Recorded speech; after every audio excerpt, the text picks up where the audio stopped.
Good morning, students. Let's start our eighth chapter, database concept. In this chapter, you will come to know about what is database, what is a file-based system, introducing database system, relational database model, the relational model terminology, brief history of MySQL, MySQL database system, starting of MySQL and MySQL and SQL. So in this chapter you are going to learn about database. So let's come to know what is a database or what is a database system. Students, a database system is basically a computer based record keeping system. The collection of data usually referred to as the database contains information about one particular enterprise. A database may also be defined as a collection of interrelated data stored together to store multiple applications. The data is such stored so that it is independent of programs which use the data. A common and controlled approach is used in adding new data and in modifying and retrieving existing data within the database. इसका मतलब क्या होता है कि database जहाँ आप किसी particular enterprise किसी पर्टिकुलर चीज़ के बारे में कोई भी इंफॉर्मेशन स्टोर करते हैं वो हमारा डेटाबेस होता है। और उस डेटाबेस में स्टोर करने के बाद जो इन्फॉर्मेशंस हैं आप उसके अंदर नई इन्फॉर्मेशन ऐड कर सकते हैं और उसमें से कोई भी चेंज कर सकते हैं, उसमें कोई भी इन्फॉर्मेशन डिलीट कर सकते हैं। तो ये सारा का सारा जो डेटाबेस सिस्टम है ये हमें फैसिलिटी प्रोवाइड करवाता है। नया रिकॉर्ड ऐड करना हो, चेंज करना हो, डिलीट करना हो, यानी कि add modify deletion is possible in the database, right? So we can say a database may be defined as a collection of interrelated data used or stored together to serve multiple applications. For example, you can see this is a database for the patient, like patient ID, name, date of birth, gender, the phone number, doctor ID, doctor, visits, room, etc. All these informations are stored in a table, and that table is called relation. That is also a relational data model. You will learn it later.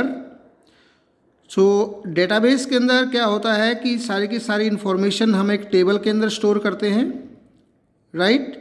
जिसके अंदर आपके रो और column होते हैं, patient ID, name, DOB, gender, all these are the column names, right? You can see horizontally 134 and date of birth, their phone number, ID, these they are records or rows. 178 David, date of birth male वगैरह, these are records or rows. One thing is file based system. These days databases have become norm for data storage, but prior to database days data was stored in flat files or file based system. A file based system or a flat file or a flat database store all the data in one big file. क्या होता है कि देखिए information तो हम बहुत जगह store करते हैं, जैसे कि हम वर्ड के अंदर भी फाइल लिखते हैं, वहाँ भी इंफॉर्मेशन स्टोर कर सकते हैं, MS एक्सेल के अंदर भी इंफॉर्मेशन स्टोर करते हैं। तो क्या होता है कि इनमें जो क्वेरी है, जो डाटा की रिट्रीव इन्फॉर्मेशन है, उनके ऊपर हम क्वेरी नहीं लगा सकते कि हमें कोई पर्टिकुलर रिकॉर्ड देखना है। सपोज 1000 ऑफ रिकॉर्ड्स हैं हमारे फाइल के अंदर, तो उनको सर्च करना, उनको क्वेरी लगा के कोई कमांड लगा के ढूंढना वो पॉसिबल नहीं होता है। तो फाइल जो बेस्ड सिस्टम है उसके अंदर store all the data in one big file there is no structure associated with the data, मतलब डाटा का कोई प्री डिफाइंड स्ट्रक्चर नहीं होता है उसके अंदर। लेकिन अगर हम जैसे MySQL, SQL या किसी डेटाबेस के अंदर कोई फाइल स्टोर करते हैं तो वो एक प्री डिफाइंड स्ट्रक्चर के अंदर स्टोर होती है, जिसके अंदर सारा का सारा डाटा ऑर्गेनाइज होता है रोज़ और कॉलम्स के अंदर, ठीक है। सो कॉमन डाटा में be repeated A number of time. अगर मान लीजिए एक इन्फॉर्मेशन है, वो हो सकता है कि बार बार आपकी फाइल के अंदर रिपीट हो जाए और आपको पता भी ना लगे, बट डाटाबेस में ऐसा नहीं होता है। डाटाबेस के अंदर अगर हम किसी पर्टिकुलर फील्ड के अंदर चाहते हैं कि कोई वैल्यू बार बार रिपीट ना हो, तो हम उस फील्ड पे प्राइमरी की लगा देते हैं, क्योंकि प्राइमरी की जिस फील्ड पे लगा देंगे वहाँ पे कोई भी दो इन्फॉर्मेशन एक जैसी एंटर नहीं होंगी, एरर मैसेज आ जाएगा।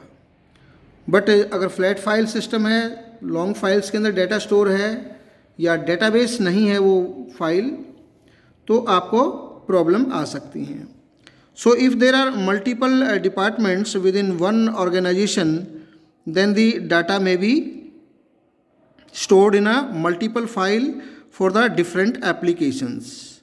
For example, different department in the bank such as loan department, fixed deposit department, customer account department and many other or maybe maintain own flat file to store their data. अगर सारे department अपनी अपनी file बना रहे हैं तो सभी अपनी अपनी तरफ से इन्फॉर्मेशन स्टोर करेंगे, और क्या होगा कि एक जैसी इन्फॉर्मेशन कई फाइल्स के अंदर स्टोर हो जाएगी,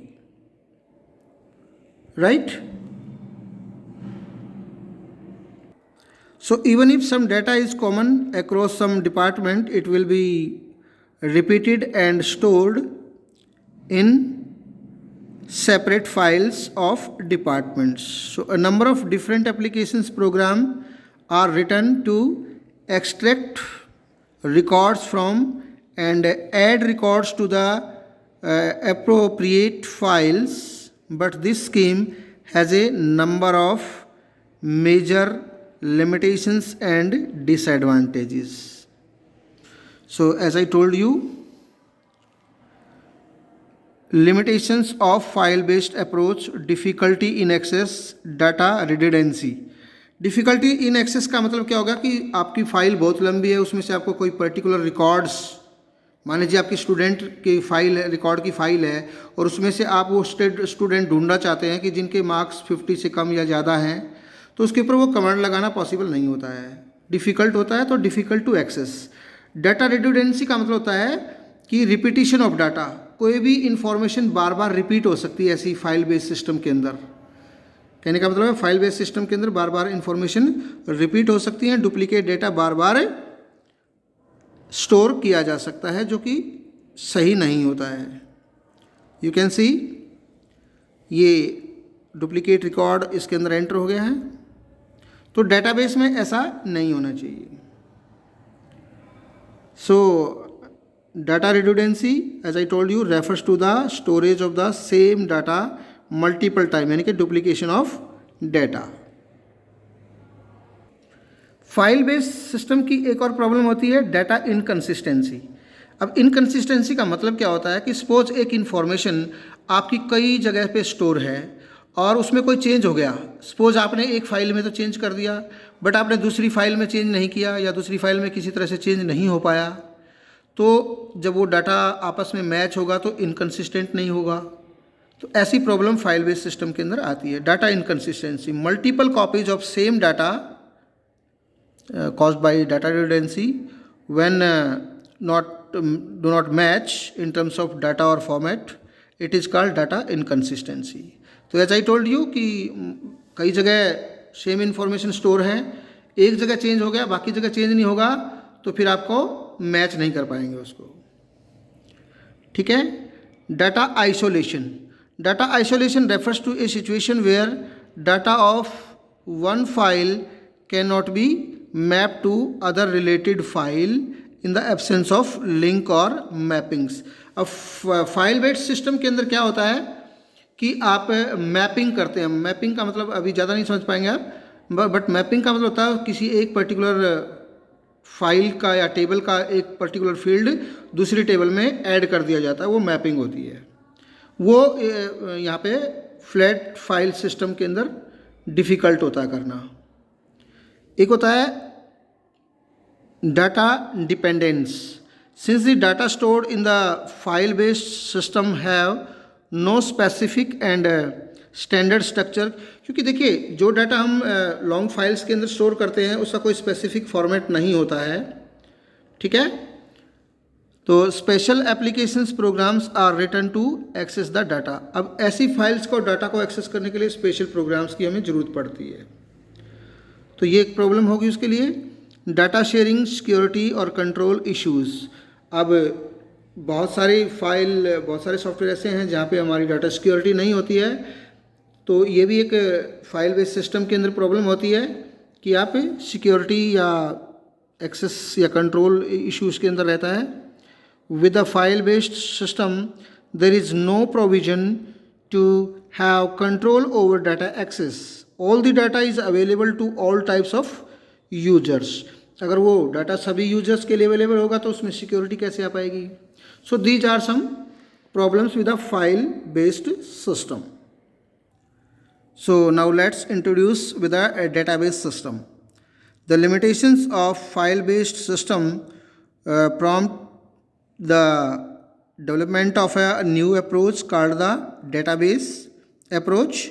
A database system or a database is an organized collection of structured information or data typically stored electronically in a computer system at a central location, right? So you can see the definition of database. This is the diagram. Database management system, in short we will call DBMS. ये आपके different users बैठे हैं, ये आपका database है, ठीक है। ये एप्लीकेशन प्रोग्राम्स हैं जिनके थ्रू आप डाटा को एक्सेस कर सकते हैं। तो देखिए डाटाबेस फाइल बेस्ड सिस्टम में कुछ बहुत सारी डिफ़िकल्टीज होती हैं, and if you use the database system you will find so many advantages कि आप डाटा को प्राइवेसी यूज़ कर सकते हैं, प्रोवाइड करवा सकते हैं, एक्सेस आप अपने ढंग से कर सकते हैं, क्वेरी लगा सकते हैं उसके ऊपर, राइट। एक प्री डिफाइंड स्ट्रक्चर होता है, पूरा का पूरा डाटा रोज़ और कॉलम्स के अंदर स्टोर होता है। So it is very easy to manage with the help of a database. So database system do not maintain separate copies of the same data. Rather, all the data is kept at one place and all the applications that require data refers to the centrally maintained database, or we can say collection of data, right? So database management system, DBMS. A database management system or DBMS comprises of a database and software that maintains the database. यानी कि DBMS क्या है? एक software है जो database को maintain करता है, and allows you to store, manipulate and retrieve data in a variety of ways.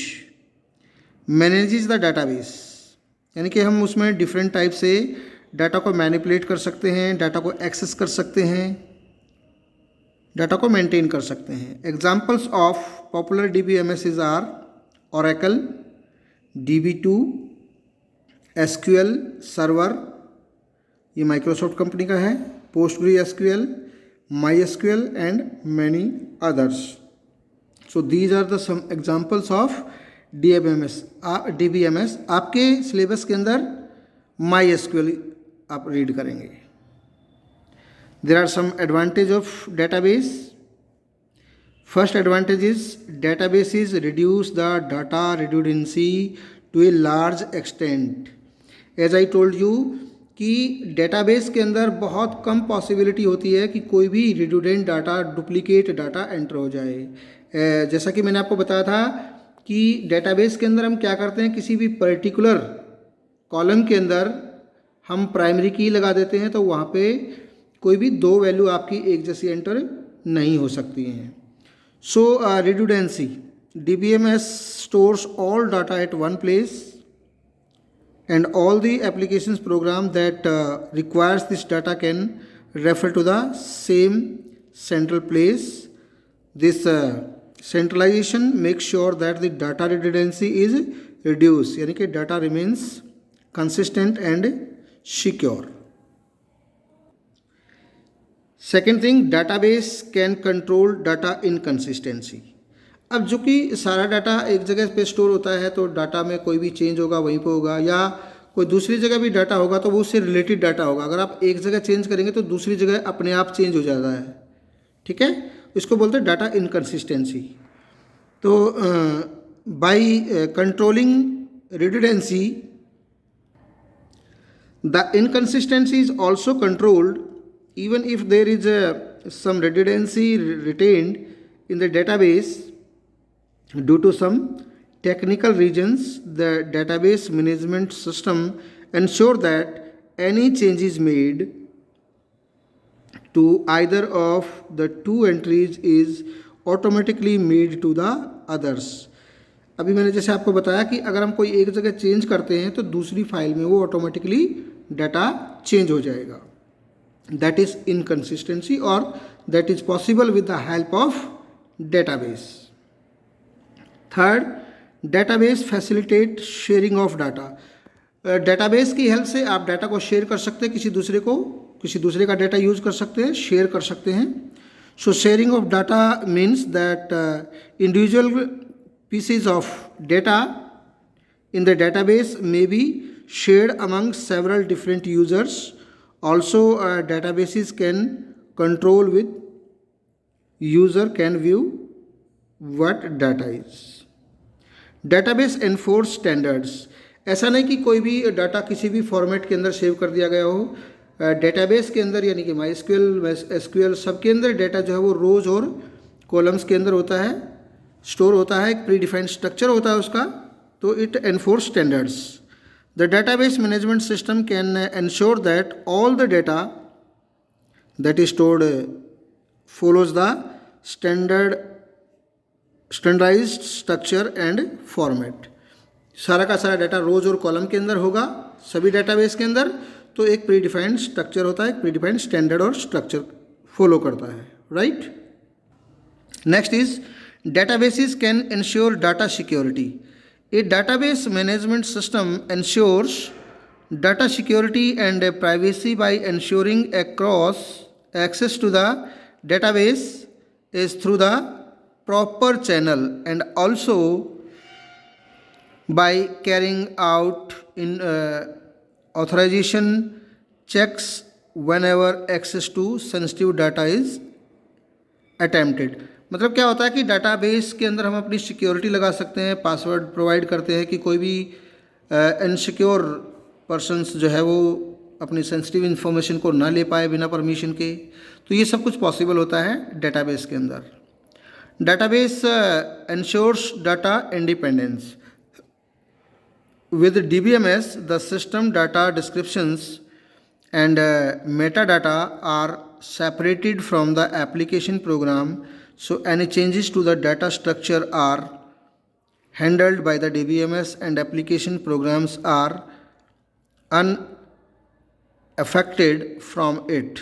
This ensures data independence. क्या होता है कि मेटा डाटा होता है डाटा अबाउट डाटा, कि हमारा जो डाटा है और जो उसकी डिस्क्रिप्शन है वो अलग अलग होती है. अगर डाटा में हम कोई चेंज करें या डिस्क्रिप्शन में कोई चेंज करें तो वो दोनों अनअफेक्टेड रहते हैं. तो database ensure data independence. Some applications of DBMS जहाँ पे हमारा डाटाबेस यूज़ होता है. दुनिया की कोई ऐसी जगह नहीं है जहाँ हमारा डाटाबेस यूज़ नहीं होता हो. चाहे आप एयरलाइंस की बात करें, रेलवे की बात करें, banking, finance, sales, inventory management, universities, HR management और online shopping, everywhere databases are used. Converting from the file system to DBMS. There are many types of DBMS, out of which relational databases are the most commonly used. Let us learn how you can convert your data from flat file to relational database. In order to convert from a file or flat file to a relational database, keep in mind that Relational databases do not store all the data in the same table. Repeated data is moved into its own table. Separated tables this way are linked through a common field in both the tables. क्या होता है कि सारा का सारा data वहाँ पे एक जगह स्टोर नहीं होता है उनका अलग अलग, और जो डाटा डुप्लीकेट होता है वो दूसरी फाइल के अंदर मूव हो जाता है और फिर वो फाइल आपस में लिंक कर दी जाती है. ठीक है, जैसे you can see, consider our old example, that is the patient table. Patient name, ID, DOB यानी कि date of birth, gender, phone, और ये डॉक्टर ID, डॉक्टर और विजिट, और ये दो अलग अलग टेबल्स के अंदर डाटा सेंड कर दिया गया है और इनको आपस में लिंक कर दिया जाएगा और वो डाटाबेस में कन्वर्ट हो जाएंगे. Second thing, establish relationship in the separated table by adding a common field as we added doctor ID field in the patient table. अब देख सकते हैं कि इसके अंदर पेशेंट ID कॉमन कॉलम इसके अंदर भी डाल दिया गया है और इस टेबल के अंदर भी डाल दिया गया है. तो you can C doctor ID दोनों टेबल के अंदर डाल दिया गया है. तो इस कॉमन फील्ड की हेल्प से हम इन दोनों टेबल्स को आपस में रिलेट कर देंगे. राइट?